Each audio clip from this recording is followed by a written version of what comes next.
So now we are going to start with the series of financial management.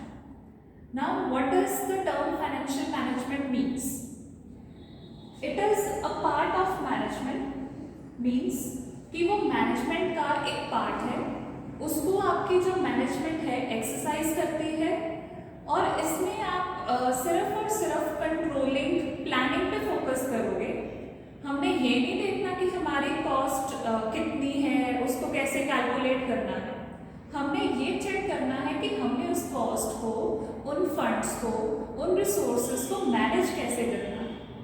That is why it is called a part of management. Second thing, it is concerned with planning and controlling of firms financial resources. अब किसी भी firm के financial resources क्या हो सकते हैं?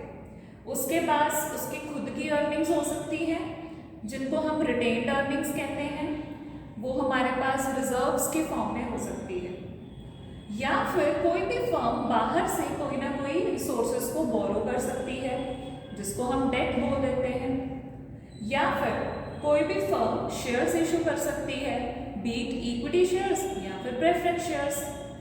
तो जो भी कंपनी के फाइनेंशियल रिसोर्सेज हैं उनको पहले तो प्लान करना है। प्लान मतलब हमने ये देखना है कि हमें एक्चुअल में कितने रिसोर्सेज, कितने फंड्स चाहिए। अब एक बार आपकी प्लानिंग हो जाएगी, फिर हमने ये चेक करना है कि आप उसको कैसे कंट्रोल करोगे। Now why there is a need of controlling financial resources? हमने एक बार तो ये देख लिया कि हमें इतना पैसा चाहिए, इतने फंड्स चाहिए, इतने रिसोर्सेज चाहिए और हमने अपना काम भी शुरू कर दिया। बट हमें आगे जाके पता चल रहा है कि हमारी कॉस्ट ऑफ कैपिटल तो बहुत ज़्यादा जा रही है, या फिर हमें ये पता लग रहा है कि हमारे प्रॉफिट्स में से जो हिस्सा है वो काफ़ी हिस्सा हम डेट के इंटरेस्ट में पे कर रहे हैं, तो वो हमें एक प्रॉफिटेबल सोर्स नहीं लग रहा। या फिर हमें आगे जाके लग रहा है कि हमारे जो फंड्स हैं या जो रिसोर्सेज हैं वो हमने सही इन्वेस्टमेंट में इन्वेस्ट नहीं किए, तो अब हमें उन सभी चीज़ों को कंट्रोल करना पड़ेगा। This is the main meaning of financial management, कि वो मैनेज करेगी। मैनेज करने के टाइम वो दो चीज़ें एक्सरसाइज करती है। पहले तो वो एक प्लान करेगी, आपके लिए बजट बनाएगी, आपके लिए फ्यूचर गोल्स के अकॉर्डिंग आपके कुछ स्टैंडर्ड सेट करेगी, आपके रिक्वायरमेंट्स को देखेगी, और फिर जब आप एक्चुअल में उस चीज़ को एम्प्लॉय कर दोगे उसके बाद आपके रिसोर्सेज को कंट्रोल करेगी। कंट्रोल करने के भी अलग अलग मैनर्स हैं, अलग अलग मेजर्स हैं, that we will discuss in our further classes. Now depending on the meaning of financial management, हम फाइनेंशियल मैनेजमेंट की मीनिंग को बहुत ही सिंपल लैंग्वेज में और 2 पॉइंट्स में समराइज कर सकते हैं, जो कि आपके आगे वाले चैप्टर्स में काफ़ी हेल्पफुल रहने वाला है। It is this part. Financial management क्या है? एक ऐसी टर्म है, सबसे पहले तो वो ये देखेगी कि आपने फंड्स रेज कहाँ से करने हैं। अब रेज करने के लिए हमारे पास बहुत से सोर्सेज हैं।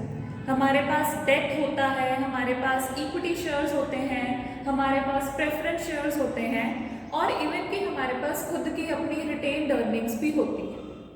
सो वी हैव टू डिसाइड कि हम फंड्स कहाँ से रेज करें। कौन सा ऐसा सोर्स ऑफ कैपिटल है जो हमारे फंड्स पे कॉस्ट बहुत कम इम्प्लीमेंट कर रहा है। Cost here means cost of capital, कि कैपिटल को रेज करने की हमारी जो कॉस्ट है वो कम पड़े। कैपिटल का मीनिंग यहाँ पर क्या हम ले रहे हैं? फंड्स, कि जहाँ जहाँ से भी हम अपने फंड्स रेज करेंगे वो कौन कौन से सोर्सेज हैं, सबसे पहले तो फाइनेंशियल मैनेजमेंट में उसी पार्ट को डिसाइड किया जाता है। अब सेकेंड पार्ट यहाँ पर लिखा है यूसेज ऑफ फंड्स।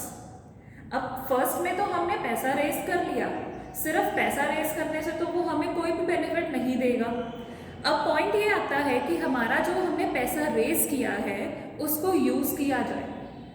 अब यूज़ करने के लिए भी हमें बहुत सी प्रिकॉशंस को फॉलो करना पड़ता है। उसका जो यूसेज है वो बहुत एक्यूरेट सोर्स में जाना चाहिए।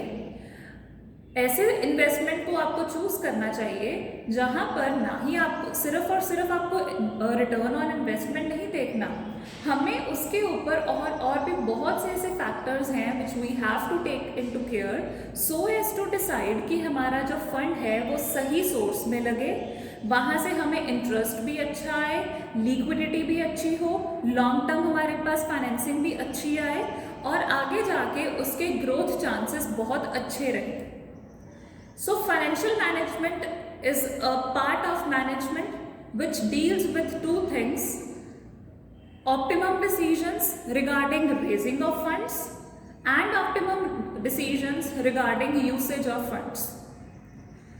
अब रेजिंग ऑफ फंड्स और यूसेज ऑफ फंड्स के ऑप्टिमम डिसीजंस लिए कैसे जाते हैं, जैसे वही अब आपके आगे आने वाले सारे चैप्टर्स हैं। हम सबसे पहले रीड करेंगे कॉस्ट ऑफ कैपिटल क्या है, तो वो किस में आएगा, रेजिंग ऑफ फंड्स में। हमने कैपिटल स्ट्रक्चर देखना है कि हमारे पूरे के पूरे कैपिटल में इक्विटी कितना रहेगा, प्रेफरेंस कितना रहेगा, डेट कितना रहेगा, वो सारा कुछ चेक करेंगे हम। Then we will do one chapter dividend policy. Profits तो अर्न कर लिए, रेवेन्यू आ गया हमारे पास, अब उसमें से डिविडेंड कितना दिया जाए और अपने पास कितना रखा जाए वो हम चेक करेंगे। इवन कि आप कैपिटल बजटिंग करोगे, कैपिटल बजटिंग में हम क्या करेंगे, हमारा पैसा किस सोर्स में लगना चाहिए, means the second point usage of funds, वो चेक करेंगे।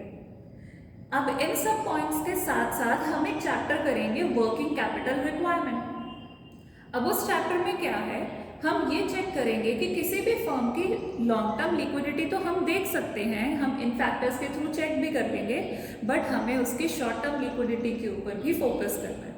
तो उसके लिए हम वर्किंग कैपिटल का एक प्रॉपर टॉपिक डिस्कस करेंगे। So this is all about the meaning and the main concept of financial management, जिसके ऊपर आपकी आने वाली सारी क्लासेस बेस्ड है। Thank you so much.